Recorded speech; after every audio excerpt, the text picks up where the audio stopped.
Quero saber se você Gabi. desistiu da sua pré-candidatura ao governo do estado de São Paulo. Sim, agora eu disputo a reeleição como deputado federal e coordeno agora a parte da equipe do Ministério da Reforma de Estado, né? Como eu coloquei ali, o ministério que vai passar é transversal, vai passar por vários setores, Ministério da Gestão, Ministério do Trabalho, Ministério da Previdência, vai trabalhar junto com a Casa Civil, junto com a Secretaria-Geral, Secretaria de Relações Institucionais.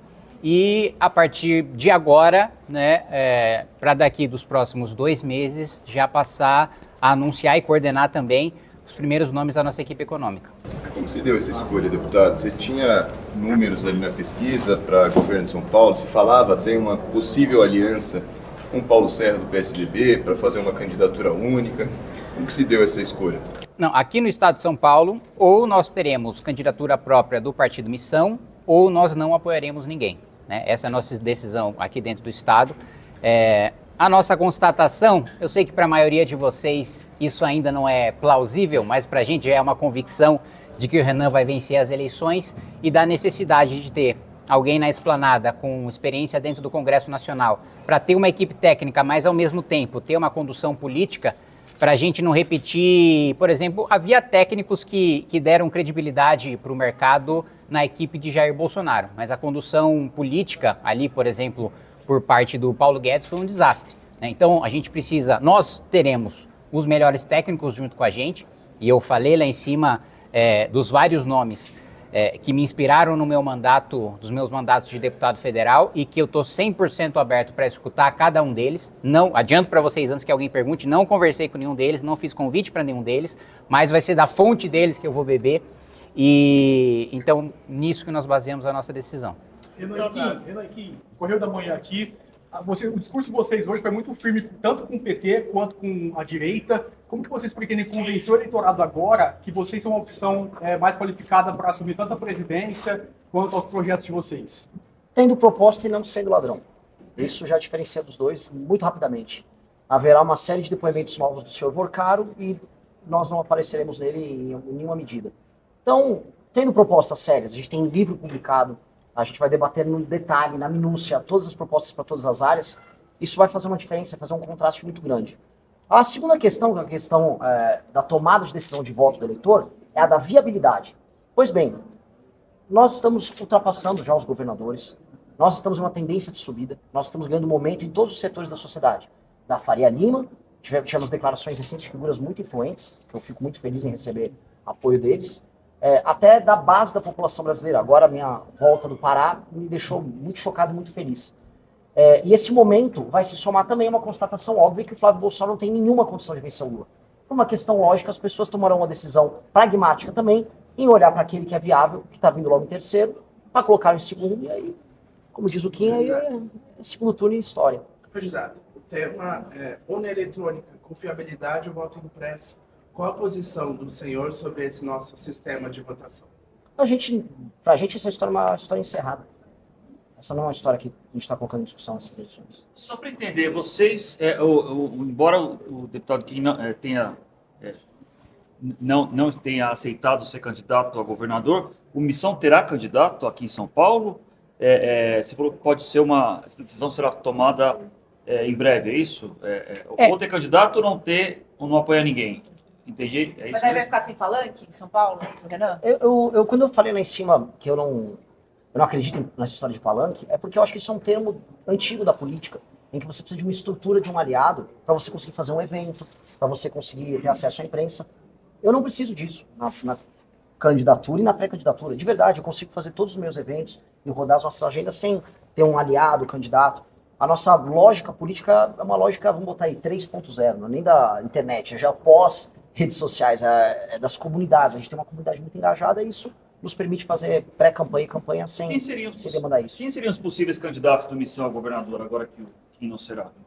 Bom, primeiro, Zanini, a nossa escolha ou é ter uma candidatura própria ou é não ter e não apoiar ninguém. Eu acho que isso precisa ficar claro no primeiro momento.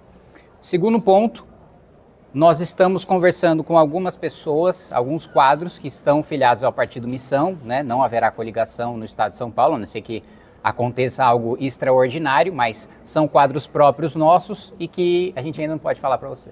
Não Num pode sair cenário alguém. hipotético, no segundo turno, imaginar que seja Tarcísio e Fernando Haddad, vocês não apoiariam ninguém? A gente não vai falar de segundo turno antes de definir o nosso candidato no primeiro. Então, as pesquisas apontam que caso você não seja o candidato, a chance do Tarcísio vencer no primeiro turno é muito grande. O que vocês têm a dizer sobre isso? Olha, acho que aí é a questão da preocupação da campanha do Tarcísio. Eu acho que, inevitavelmente, em nós tendo uma candidatura própria, ainda que o nome não seja eu duvido muito que qualquer candidato vença no primeiro turno. Você citou vários economistas aí que poderiam ser colaboradores. Algum deles pode virar uma espécie de porta-voz econômico da candidatura presidencial? Um posto Ipiranga do Renan, algo parecido? Não, olha, eu não vislumbro agora nós termos um chancelador, uma referência que vai ser o posto Ipiranga, por assim dizer. Primeiro, também existe uma diferença fundamental da candidatura do Renan, de nós do Partido Missão, para o Jair Bolsonaro. O Jair Bolsonaro sabia falar absolutamente nada sobre economia. Nós temos o nosso programa já consolidado, que, aliás, será publicado em breve. Nós terminamos de revisar agora toda a parte econômica do Livro Amarelo. Então, nós temos um plano, temos um projeto. Renan sabe falar sobre esse plano, eu sei falar sobre esse plano. Então, o primeiro ponto é de que nós não precisamos de um salvador econômico, mas a ideia é nós anunciarmos, né, a partir de agora, quando os convites vão passar a ser feitos, nos próximos 2 meses, nomes respeitados no meio acadêmico, no mercado financeiro, para a nossa equipe econômica. Claro, essa decisão e estratégia de vocês com a tentativa de reeleição como deputado, também um cargo no ministério, mas, claro, levando em conta que aí vocês teriam uma bancada, você seria líder de bancada, participaria de reuniões de lideranças de bancada, e isso também, na visão de vocês, traria mais bons frutos do que uma tentativa de eleição em São Paulo. É que se ele se torna, desculpa te interromper, se ele se torna ministro, ele não pode ser líder de bancada. E, na verdade, a posição dele no Congresso Nacional seria assumida por um suplente. Então, ele teria uma função executiva. E a função dele seria a função executiva de um super-ministro no governo nosso. Porque uma das questões clássicas é resolver esse vício que ficou no nosso campo político do posto Ipiranga, a ideia de que o presidente é um inepto, e aí ele vai colocando pessoas que vão tocar agendas nos respectivos ministérios. Nós, como partido, construímos a agenda antes. Então a agenda já está pronta, e nós vamos convidar pessoas que referendem aquela agenda, tenham capacidade de gestão, e nós, como grupo político originário, o grupo que veio do MBL, que fundou o partido, nós vamos ter um ministério, um super-ministério para articular essas forças. Até porque não dá para eu falar em desfavelização, sem falar em infraestrutura, e sem falar, por exemplo, em corte de gasto, no caso de despesa da parte do Estado. Não vai dar para falar em melhorar a saúde, sem falar em inteligência artificial no SUS, em prontuário único. Como é que a gente vai mexer nessa máquina? Tá aqui a bomba que eu estou jogando no colo dele. Mas é uma bomba que já vem com tese, já vem com os estudos, já vem com aquilo que o nosso grupo construiu anteriormente. E já existe esse suplente? Não, aí depende da ordem dos candidatos na eleição, né? A gente não sabe quanto cada voto cada um vai ter. Quantos candidatos vocês pretendem eleger, federais e estaduais? Todos. 513. Por São Paulo? Vai, 2, 3? 70. Não, mas assim, essa é uma pergunta que ela... É conta, né? Não, é conta, por exemplo, se é uma pesquisa real-time Big Data. Se a eleição fosse hoje, eu teria 10% para presidente do estado de São Paulo. Se eu jogasse uma razão em proporção com o que o Amoedo jogou de voto de legenda Partido Novo, ele jogou 35%. 35% aqui em São Paulo, vamos falar que São Paulo tem 20 milhões de eleitores, eu fazer 10 são 2 milhões, 35 são 700 mil. São duas cadeiras e um terço.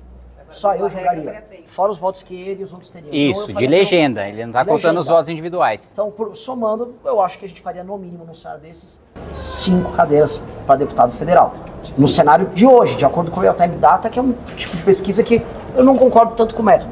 Dito isso, como eu vou crescer muito, eu acho que o céu é o limite, eu acho que para ser presidente eu tenho que sair pelo menos 15 em São Paulo. Candidato, o que seria, em resumo, a desfavelização? É literalmente desfavelização. É o que é uma favela não ser mais uma favela. É a ideia de você ir para um bairro que hoje não tem saneamento básico, em que as pessoas não têm título de propriedade sobre as suas moradias, em que os índices educacionais são mais baixos, em que a gravidez da adolescência está mais presente, em que em quase todos os casos o crime organizado está presente, em que as construções não foram autorizadas pela prefeitura, em que em geral são oriundas de uma invasão. Essas construções serem alvo de uma ação revitalizadora por parte do Estado, que transforma aquilo num bairro, com ruas, arborização, com lei e ordem, com tratando aquelas pessoas de maneira digna, e com investimentos muito pesados, através de uma política de leilão reverso, para que em 10 anos o Brasil não tenha mais favela. Que a ideia é criar um marco nacional de desfavelização. Então quando a gente fala isso, a gente está falando muito em termos literais. É literalmente entender que país sem favela não é país sério. Um país sério não tem favela. A gente não pode, como um grupo político sério, aceitar que o nosso próprio país seja assim.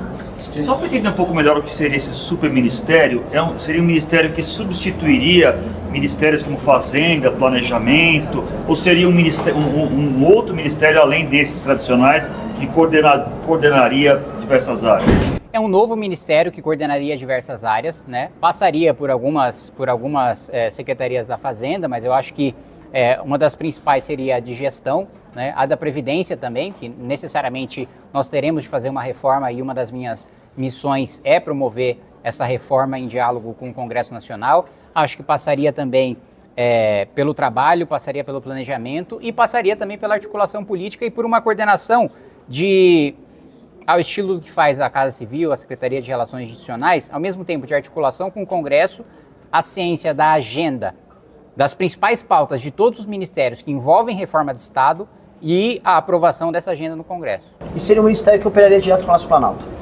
Seria transformar o Palácio do Planalto numa startup.